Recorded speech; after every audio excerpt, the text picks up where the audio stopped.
Okay, so guys हम ये discuss कर रहे थे कि स्वर्ण सिंह कमेटी ने टोटल 8 रिकमेंडेशंस दी थी, लेकिन जो है कि गवर्नमेंट ने 2 और रिकमेंडेशंस मतलब 2 और फंडामेंटल ड्यूटीज़ खुद से ऐड कर दी। तो टोटल जो फंडामेंटल ड्यूटीज़ हमारे कॉन्स्टिट्यूशन में हो गई वो हो गई 10, राइट।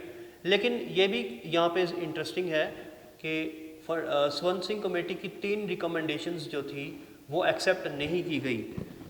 ठीक है, ये देखने वाली चीज़ है कि वो कौन कौन सी रिकमेंडेशंस थी जो एक्सेप्ट नहीं की गई। सबसे पहले तो ये कि पेनल्टी की बात करें तो स्वर्ण सिंह कमेटी ने ये कहा कि पार्लियामेंट को एक लॉ बनाना चाहिए फ्यूचर में कि अगर फंडामेंटल ड्यूटी को कोई ओबे नहीं करता है तो उस सिटीज़न को पेनल्टी पे करनी पड़ेगी या पनिशमेंट जो है वो लगेगी। लेकिन गवर्नमेंट ने ये जो रिकमेंडेशन थी ये एक्सेप्ट नहीं की। ओके, मैं दोबारा से इंग्लिश में समझा देता हूँ। स्वर्ण Singh committee recommended a penalty और punishment to be applicable by a law in the future by the parliament, but the government rejected this recommendation of Swan Singh committee, right, and it did not come into being. Second recommendation जो कि reject हुई स्वर्ण Singh committee की वो ये थी कि ऐसा लॉ, पेनल्टी वाला लॉ जो कि पार्लियामेंट फ्यूचर में कभी बनाए, वो कोर्ट में उसको सिटीज़न चैलेंज नहीं कर सकता।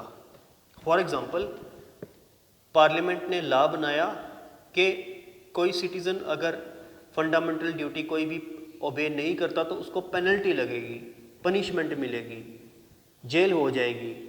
तो वो जिस सिटीज़न को जेल हुई वो कोर्ट में जाएगा और वो बोलेगा कि मेरा राइट टू लाइफ जो है वो इन्फ्रिंज हो रहा है, कि मेरा को तो लाइफ का राइट है, लेकिन यहाँ पर तो गवर्नमेंट मुझको जेल भेज रही है क्योंकि मैंने फंडामेंटल ड्यूटी ओबे नहीं की, तो इसलिए मेरा जो फंडामेंटल राइट है वो जा रहा है, इसलिए कोर्ट आए और मेरे को जस्टिस प्रोवाइड करे। लेकिन स्वर्ण सिंह कमेटी ने ये पहले ही बोल दिया इस रिकमेंडेशन में कि कोई भी सिटीज़न अगर गवर्नमेंट उसको पनिशमेंट लगाती है या पेनल्टी लगाती है वो कोर्ट में नहीं जा सकता। लेकिन कांग्रेस गवर्नमेंट ने ये भी रिकमेंडेशन स्वर्ण सिंह कमेटी की जो थी वो रिजेक्ट कर दी।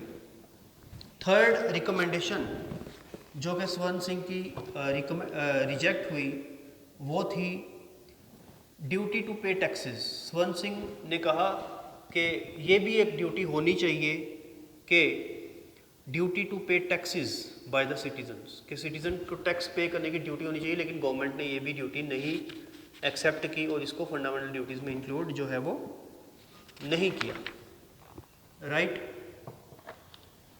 तो हमने देख लिया अब तक क्या, हमने अब तक ये देखा कि फंडामेंटल ड्यूटीज़ जो हैं वो ओरिजिनल कॉन्स्टिट्यूशन में नहीं थी, नंबर 1। नंबर 2, ये 76 में कांग्रेस गवर्नमेंट ने during internal emergency in the country lie by the 42nd amendment act. Number 2 point ये हो गया।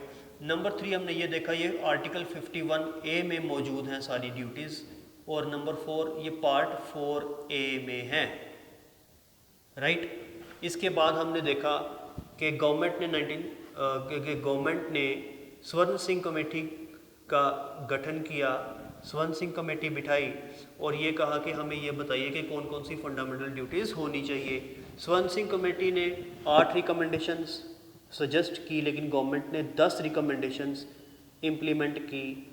लेकिन स्वर्ण सिंह कमेटी की 3 रिकमेंडेशंस नहीं मानी गई। एक कि अगर सिटीज़न फंडामेंटल ड्यूटी ओबे नहीं करता तो उसको पेनल्टी लगेगी। दूसरी रिकमेंडेशन ये कि अगर पेनल्टी लगेगी तो वो सिटीज़न कोर्ट में नहीं जा सकता इस चीज़ को लेकर। और तीसरी ड्यूटी टू पे टैक्सेस। ये तीनों रिकमेंडेशन स्वर्ण सिंह ने जो रिकमेंड की थी ये तीनों की तीनों को जो है गवर्नमेंट ने नहीं एक्सेप्ट की फंडामेंटल ड्यूटीज़ के चैप्टर में। आगे चलते हैं। तो आगे हम एक बार ये देख लेते हैं यहाँ पर कि ड्यूटीज़ की जो लिस्ट है उसको एक बार हम नज़र लगा लेते हैं कि लिस्ट लिस्ट में क्या क्या है। नंबर 1 जो फंडामेंटल ड्यूटी है हमारी वो है to abide by the constitution and respect its ideals, institutions, national flag, national anthem etcetera. तो फर्स्ट फंडामेंटल ड्यूटी ये कहती है कि हमें अपना नेशनल फ्लैग, नेशनल एंथम, ये सारा कुछ हमें अब इसको ओबे कर, इसको रिस्पेक्ट करना चाहिए। ठीक है। सेकंड जो ड्यूटी है वो ये कहती है to cherish and follow the noble ideals that inspired our national freedom struggle. तीसरी जो ड्यूटी है वो कहती है to uphold the sovereignty, integrity and unity of the country. Next जो है वो ये कहती है to defend the country and render national service when called upon to do so. ठीक है, ये 4 हो गई। पांचवी जो ड्यूटी है वो ये कहती है to promote harmony and common brotherhood in the country, secularism. ठीक है। नेक्स्ट जो है वो ये कहती है to value and preserve rich heritage of the country, हमारा जो कल्चर है उसको प्रिजर्व करना। ठीक है। उसके बाद जो है नेक्स्ट वो है कि to protect the natural environment of the country, हमारी जो वाइल्ड लाइफ है, जो हमारे रिवर्स हैं, लेक्स हैं, ये सारा कुछ को हमने प्रोटेक्ट करना है, ये भी हमारी एक फंडामेंटल ड्यूटी है। 8th ड्यूटी जो है वो है टू डेवलप साइंटिफिक टेम्पर, हमें अपना साइंटिफिक टेम्पर डेवलप करना चाहिए और सुपरस्टिशियस बातों पे विश्वास, अंधविश्वास नहीं करना चाहिए। ठीक है। नेक्स्ट है to safeguard public property, public property को नुकसान नहीं पहुंचाना चाहिए बल्कि उसको सेफ गार्ड करना चाहिए। राइट। नेक्स्ट है to strive for excellence in every field, excellence की तरफ जाना चाहिए ताकि देश जो है वो प्रोग्रेस कर सके। ये 10 ड्यूटीज थी। 11th ड्यूटी जो कि हमने 2002 में ऐड की वो है to provide opportunities for education.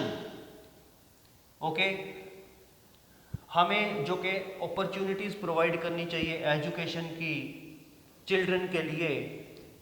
Right. ये सारी, इसके साथ आपको ये पता है कि हमने एक फंडामेंटल राइट भी यहाँ पे जो कि वो ऐड किया था, between 6 to 14 years of age. तो एक जो ड्यूटी है ये पेरेंट्स को कहा गया है, टू द पेरेंट्स, पेरेंट्स को ये ड्यूटी दी गई है कि आपने अपने बच्चों को 6 to 14 ईयर्स ऑफ एज वो अपॉर्चुनिटीज़ प्रोवाइड करनी है, एजुकेशनल अपॉर्चुनिटीज़ प्रोवाइड करनी है ताकि जो उनके बच्चे हैं वो लाइफ में कुछ बन सकें। ठीक है। ये ड्यूटी 86th अमेंडमेंट एक्ट 2002 में, 86th अमेंडमेंट एक्ट 2002 में हमारे कंट्री में लागू हुई थी। और ये 11th ड्यूटी है, ये 2002 में आई है, ये पहले कॉन्स्टिट्यूशन में 76 में नहीं आई थी। राइट। तो आपने ये ड्यूटीज़ भी देख ली। राइट। तो इसके आगे हम नेक्स्ट लेक्चर में डिस्कस करेंगे। ठीक है। आज फंडामेंटल ड्यूटीज़ में हमने ये देखा कि फंडामेंटल ड्यूटीज़ में क्या कुछ था और उसकी ड्यूटीज़ क्या क्या थी। 10 ड्यूटीज़ थी, उसके बाद लास्ट वाली जो बाद में ऐड की गई। Thank you.